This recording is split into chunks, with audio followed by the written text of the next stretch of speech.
नमस्कार। आज है 16 अप्रैल गुरुवार। आज शाम की सभी बड़ी खबरें लेकर एक बार फिर से मैं आपके सामने हाजिर हूँ। दिल्ली की तबलीगी जमात के मुखिया मौलाना साद की गिरफ्तारी से लेकर के महाराष्ट्र के मुख्यमंत्री उद्धव ठाकरे की माया नगरी मुंबई में एकत्रित हुई भीड़ पर हुए बड़े खुलासे के साथ साथ उद्धव ठाकरे के इस्तीफे की चर्चा इस वीडियो में करने वाले हैं। वीडियो शुरू करने से पहले मेरी आपसे रिक्वेस्ट है, इस वीडियो को अभी से लाइक करके हमारे चैनल को सब्सक्राइब जरूर कर लें। सब्सक्राइब के पास वाला बेल आइकन भी दबा दें। आपके द्वारा इस वीडियो को किया गया एक लाइक हमारे लिए बहुत महत्वपूर्ण है, इसलिए दोस्तों कंजूसी ना करें, वीडियो को अभी से लाइक है वो जरूर कर दें।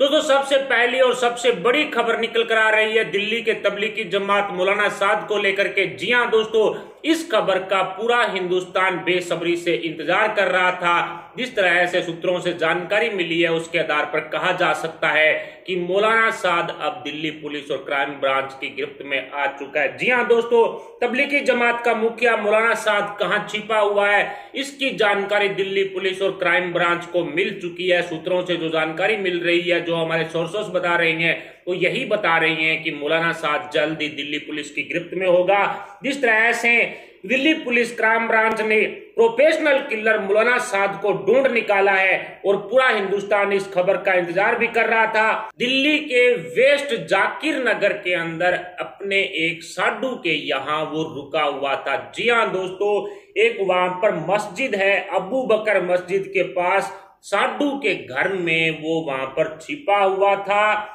मौलाना साद जिस तरह से कई दिनों से फरार चल रहा था, उसकी कई तरह की ऑडियो वीडियो सामने आई थी और अब एक नई ऑडियो भी सामने आई है जिसमें उसने ये भी बताया है कि सब्र का फल मीठा होता है, सब्र करना होगा, इस तरह से ये है वो है।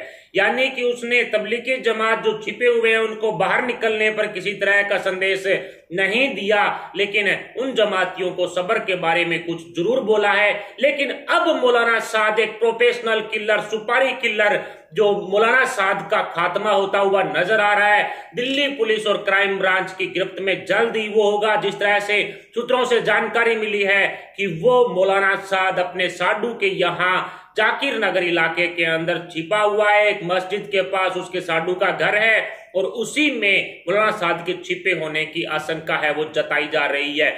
जल्द ही हिंदुस्तान को एक बड़ी खबर मिल सकती है मौलाना साद की गिरफ्तारी के मामले में। यानी कि दिल्ली पुलिस अभी सबूतों को ढूंढने में लगी हुई है कि मौलाना साद को जब गिरफ्त में लिया जाए तो उस टाइम कोई चांस ना बचे ऐसा कि मौलाना साद को गिरफ्तारी से छोड़ना पड़े।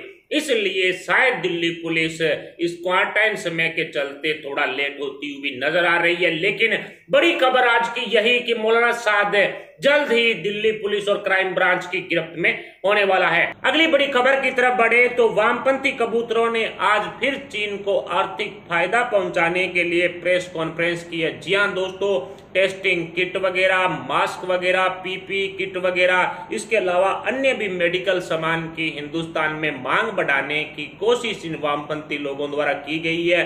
कुछ पत्रकार भी इसमें मौजूद थे। मैं मोटा मोटा बात कर रहा हूं राहुल गांधी की।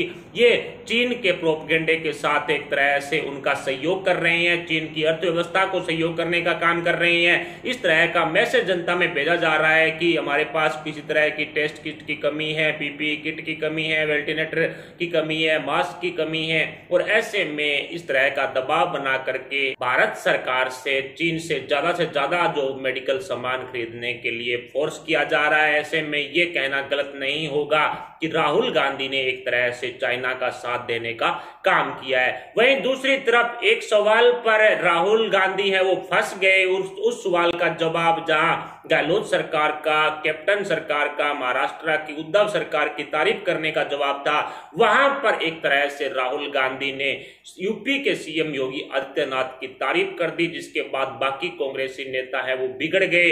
यानी कि एक तरह से उन्होंने अपना माथा पकड़ लिया। जहां भीलवाड़ा मॉडल की, राजस्थान के भीलवाड़ा मॉडल की पूरी दुनिया के अंदर तारीफ हो रही है, उस मॉडल के बारे में अशोक गहलोत के लिए एक लफ्ज भी राहुल गांधी के मुंह से नहीं निकला। यूपी के सीएम योगी आदित्यनाथ ने जिस तरह से बड़े एक्शन लिए हैं उसको लेकर के जो तारीफ के शब्द हैं वो राहुल गांधी के जुबान से जरूर निकले हैं, लेकिन उससे बाकी कांग्रेसी नेता हैं वो काफी खफा हो गए हैं। राहुल गांधी से काफी नाराजगी चल रही है। एक तरह से कहा जाए तो कांग्रेसी नेता राहुल गांधी के इस बयान के बाद बौखला चुके हैं। ये पूरी की पूरी कॉन्फ्रेंस है वो पहले से ही इसके सवाल जवाब हैं वो पहले से ही राहुल गांधी को दे दिए गए थे। कुल मिलाकर के जो एक तरह से आप भी जानते हैं मैं भी जानता हूं राहुल गांधी को कोई बात लंबे समय तक याद नहीं रहती है। ऐसे में इस प्रेस कॉन्फ्रेंस के सवाल जवाब भी राहुल गांधी को याद नहीं रहे। शायद इसी का कारण था कि अशोक गहलोत सरकार का, पंजाब की कैप्टन सरकार का, महाराष्ट्र की उद्धव सरकार का, इसकी सरकार का किसी तरह की कोई तारीफ नहीं हुई। एक तारीफ हुई यूपी के सीएम योगी आदित्यनाथ की और दूसरी तारीफ हुई केरल के वामपंथी सरकार की। यानी कि इन दोनों क्षेत्रों की, दोनों राज्यों की तारीफ राहुल गांधी के मुंह से जरूर निकली, लेकिन इसको लेकर के कांग्रेसी नेता अब बौखलाए हुए हैं। अपनी खुद की सरकारों को लेकर के, कांग्रेस शासित राज्यों के अंदर जो इनकी खुद की सरकार है उनको लेकर के एक शब्द भी उनकी तारीफ में नहीं निकला। जहां राजस्थान की भीलवाड़ा मॉडल की तो खूब सारी जो तारीफ है वो दुनिया में हो रही है। ऐसे में अब स्पष्ट है कि कांग्रेसी नेता बौखला चुके हैं। अगली बड़ी खबर की तरफ बढ़े तो चीन ने 6.5 लाख कोरोना टेस्ट किट है वो भारत भेजी है। जी हां दोस्तों, अगले 15 दिनों में 20 लाख किट और भी भेजेगा भारत। जिस तरह से दुनिया के कई देशों को चीन ने जो टेस्ट किट वगैरह, मास्क वगैरह भेजे थे वो काफी डिफेक्टिव निकले थे। हिंदुस्तान में ये किट कैसी निकलेगी ये तो जिस तरह से टेस्ट होगा तभी पता चलेगा। लेकिन फिलहाल 6.5 लाख जो कोरोना वायरस जो टेस्ट किट है वो हिंदुस्तान को मिल चुके हैं। जिस तरह से पाकिस्तान में पैंटी और ब्रा के जो ये मास्क भेजे गए थे अब वो पाकिस्तान के लोग लगाए हुए भी फिर रहे हैं उसको।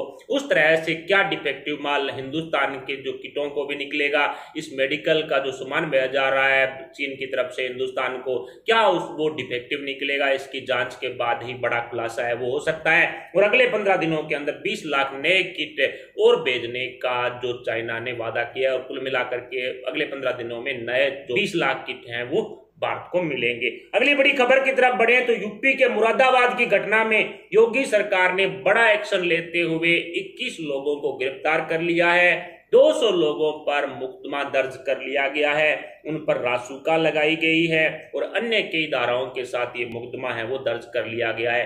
वैसे आप सभी को पता ही होगा कि योगी आदित्यनाथ ने पहले ही जो है बड़ा एक्शन लेते हुए और बड़ा ऐलान किया था कि जो जहां पर पत्थरबाजी करेगा उसकी भरपाई भी वही करेगा और जो प्रशासन से ये जमाती जो लुक छिपी करके खेल रहे हैं उन सभी पर रासुका लगाई जाएगी। उनको क्वारंटीन के बाद और इस कोरोना वायरस के ट्रीटमेंट के बाद डायरेक्ट जेल भेजा जाएगा। इस तरह से तो बात पहले से ही हो चुकी है और उसी के आधार पर अब जो कल मुरादाबाद से जो घटना सामने आई थी, पत्थरबाजी की गई थी डॉक्टर्स पर, नर्सों पर, स्वास्थ्य विभाग की टीम पर, पुलिस पर, काफी सारी गाड़ियां तोड़ दी गई थी, एम्बुलेंस तोड़ दी गई थी, उसको लेकर के अब योगी सरकार ने बड़ा एक्शन ले लिया है और उनकी गिरफ्तारी होना शुरू हो चुकी है। पत्थरबाजों को ढूंढ ढूंढ कर, चुन चुन कर पकड़ा जा रहा है। अगली बड़ी खबर की तरफ बढ़े तो महाराष्ट्र की माया नगरी मुंबई में बांद्रा स्टेशन के पास एक मस्जिद आगे जुटी भीड़ को लेकर के अब जांच में कई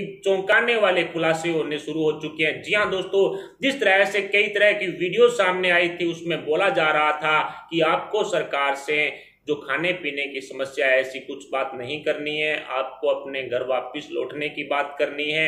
उसके अलावा यदि वो घर वापस लौटने को मना करते हैं तो आपको पर मजदूर 15-15 हजार रुपए लेने की बात करनी है। लेकिन 2:30 बजे के लगभग वहां भीड़ इकट्ठा होना शुरू होती है और 6 बजे पुलिस उनको खदेड़ती है। ऐसे में कहीं ना कहीं पुलिस को लेकर के भी कई तरह के सवाल उठ रहे हैं। जिस पोस्ट मोहल्ले के अंदर, इलाके के अंदर एनी टाइम पुलिस तैनात रहती है, ऐसे में लॉकडाउन के दौरान वहां 4-5 हजार लोगों की भीड़ एकत्रित होती है और सारी की सारी भीड़ एक बांद्रा स्टेशन के पास मस्जिद के सामने इकट्ठी होती है। शास्त्री नगर की तरफ से वो भीड़ आती है। जब पुलिस द्वारा लाठीचार्ज किया जाता है तो शास्त्री नगर की तरफ वो भीड़ दोबारा भाग जाती है और शास्त्री नगर एक समुदाय विशेष का इलाका है, उनका ये क्षेत्र है। कुल मिलाकर के बांद्रा स्टेशन पर किसी तरह की यूपी बिहार जाने वाली ट्रेन है वो नहीं मिलती है, और इस बांद्रा स्टेशन से 1.5 किलोमीटर दूर एक मस्जिद के आगे ये भीड़ जमा होती है, और विनय दुबे नाम के एक व्यक्ति द्वारा अफवाह फैलाने की बात भी सामने आई है, उसको भी गिरफ्तार किया हुआ है। 21 तारीख तक वो रिमांड पर चल रहा है, उससे पूछताछ की जा रही है पुलिस द्वारा। ऐसे में कई तरह के सवाल इस पूरी घटना को लेकर के उठने शुरू हो चुके हैं। कांग्रेस और एमआईएम के नेता वहां पर राजनीति करते हुए भी नजर आ रहे हैं, जबकि उद्धव ठाकरे द्वारा स्पष्ट बोला गया है कि कोरोना वायरस महामारी को लेकर के किसी तरह की राजनीति कोई भी दल, कोई भी नेता नहीं करेगा। उसके बावजूद भी कांग्रेस और एमआईएम के नेता वहां पर नजर आ रहे हैं, राजनीति करते हुए भी नजर आ रहे हैं। लेकिन सबसे बड़ा सवाल पुलिस और उद्धव ठाकरे सरकार पर उठकर आ चुका है कि क्या वाकई में ही ये जो उद्धव सरकार के जो पार्टनर हैं वही उद्धव सरकार को जलील करना चाहते हैं, उद्धव ठाकरे की सरकार को जलील करना चाहते हैं। इसलिए इस तरह की घटना को अंजाम दिया गया है। जिस तरह से वहां कोई सामान उनके पास नहीं था, उन मजदूरों के पास किसी तरह के कोई बैग नहीं थे, बीवी बच्चे उनके साथ नहीं थे, बुजुर्ग उनके साथ नहीं थे। ऐसे में बताया जा रहा है कि काफी ज्यादा संख्या में वहां पर प्रवासी मजदूर नहीं बल्कि वहां के लोकल के लोग थे। ऐसे में जो पूरा जो ज्ञान बांटा जा रहा है वो यही कि वहां मुंबई के लोकल के जो लोग थे वो यहाँ पर इकट्ठे हुए थे, और जो प्रवासी मजदूर थे वो तो कोई 5-10% ही थे। इस तरह की बात सामने आ रही है। इसी बीच कोई इस भीड़ को 3 से 4 हजार होने की बात कह रहा है, तो कोई 10 से 12 हजार के होने की भी बात कह रहा है। लेकिन उद्धव ठाकरे की सरकार पर सवाल उठकर आ चुके हैं कि क्या उनके पार्टनर ही निश्चित है कि उद्धव ठाकरे की सरकार को जलील करना चाहते हैं। गृह मंत्रालय के इशारे पर जिस तरह से महाबलेश्वर जाने की जो अनुमति वधावन परिवार को मिलती है, और खंडाला से लेकर के महाबलेश्वर तक कोई भी पुलिस उनको नहीं रोकती है, और उसी तर्ज पर क्या जो मुंबई की पुलिस है वो पुणे में इकट्ठी हो रही भीड़ को वाकई तितर-बितर करना नहीं चाहती थी, या फिर वाकई में ही पुलिस को इसकी जानकारी नहीं मिली थी। और इस तरह से भी सवाल उठ कर आ रहे हैं कि क्या मुंबई पुलिस उस दौरान सो रही थी, यानी कि इस कोरोना वायरस जैसी महामारी के दौरान लॉकडाउन का जो नियम है उनकी नियमों की अवहेलना की गई है। ऐसे में कड़ी कार्रवाई इन लोगों पर होनी भी चाहिए। इसके अलावा इसकी जांच में स्पष्ट होगा कि क्या ये साजिश थी या वाकई में लोग अपने घर वापसी के लिए वहां पर पहुंचे थे। लेकिन मोटा मोटा जो प्रथम दृष्टया जांच में सामने आया वो यही कि वाकई में ये एक साजिश थी और एक अफवाह के जरिए वहां पर लोग हैं वो एकत्रित हुए थे। अगली बड़ी खबर की तरफ बढ़े तो उद्धव ठाकरे के इस्तीफे पर अभी भी सस्पेंस बरकरार है। जी हां दोस्तों, जिस तरह से कई तरह के कानूनी पेच उद्धव ठाकरे को एमएलसी की सदस्यता देने में फंसे हुए हैं, ऐसे में उद्धव ठाकरे का सीएम गद्दी पर बने रहना अब काफी मुश्किल हो गया है। राजनीतिक संगठन से जो संबंध होने और खुद मुख्यमंत्री होने के कारण एमएलसी की सदस्यता उद्धव ठाकरे को नहीं दी जा रही है, लेकिन राज्यपाल भगत सिंह कोश्यारी द्वारा अभी तक अंतिम निर्णय नहीं लिया गया है। उनके विवेक पर डिपेंड करता है कि वो किस तरह का निर्णय ले सकते हैं। लेकिन स्पष्ट है कि उद्धव ठाकरे को एमएलसी की सदस्यता मिलनी काफी मुश्किल है। इसी बीच शिवसेना ने भगत सिंह कोश्यारी राज्यपाल जी को एक और तर्क दिया है, जिसके अंतर्गत बताया गया है कि उद्धव ठाकरे कोई समय के अंदर फोटोग्राफर थे, वो जिस तरह से प्रकृति की अच्छी फोटोग्राफी करते थे, सामना के संपादक भी थे। उन दो तर्कों के आधार पर एमएलसी की सदस्यता उद्धव ठाकरे को दे दी जाए। लेकिन बीजेपी निश्चित है कि उद्धव ठाकरे की इस राय को इतना आसान है वो नहीं होने देगी। ऊपर से राज्यपाल भगत सिंह कोश्यारी के बीजेपी के साथ संबंध भी अच्छे हैं। कुल मिलाकर के अब उद्धव ठाकरे की सीएम गद्दी को लेकर के पेच अभी भी फंसा हुआ है, और एक ही तरीका बचेगा यदि एमएलसी की सदस्यता उद्धव ठाकरे को नहीं मिलती है, वो ये कि उद्धव ठाकरे अपने पद से इस्तीफा देकर के दोबारा शपथ ग्रहण कर ले।